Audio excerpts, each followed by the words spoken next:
ஒரு நாள் பெரிய தமிழறிஞர் ஔவையார் காட்டில் பயணம் செய்து கொண்டிருந்தார். அவருக்கு மிகவும் சோர்வு ஏற்பட்டது. அதனால் ஒரு பெரிய நாவல் மரத்தின் கீழ் ஓய்வு எடுக்க அமர்ந்தார். அந்த மரத்தின் மேல் ஒரு சிறுவன் உட்கார்ந்து கொண்டிருந்தான். அவர் வேறு யாருமில்லை, முருகன்தான். ஆனால் ஔவையாருக்கு அது தெரியவில்லை. அந்த சிறுவன் ஔவையாரிடம் கேட்டான், பாட்டி, உங்களுக்கு நாவல் பழம் வேண்டுமா? ஔவையார் மகிழ்ச்சியாக, வேண்டும் குழந்தா என்று சொன்னார். அப்போது அந்த சிறுவன் ஒரு விசித்திரமான கேள்வி கேட்டான்.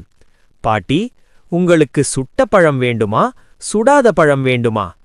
ஔவையாருக்கு அந்த கேள்வி சற்று விசித்திரமாக தோன்றியது. ஆனால் அவர் சுடாத பழம் போதும் என்று சொன்னார். அந்த சிறுவன் மரத்தை ஆட்டியவுடன் பல நாவல் பழங்கள் கீழே விழுந்தன. ஔவையார் அந்த பழங்களை எடுத்து அதிலிருந்த தூசியை போக்க ஊதினார். அதை பார்த்த அந்த சிறுவன் சிரித்துக்கொண்டு கேட்டான், பாட்டி, நீங்கள் சுடாத பழம் கேட்டீர்கள் அல்லவா?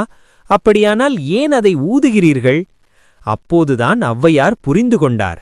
அவர் முன் நின்ற சிறுவன் சாதாரணவன் அல்ல, அவர் முருகன்தான்.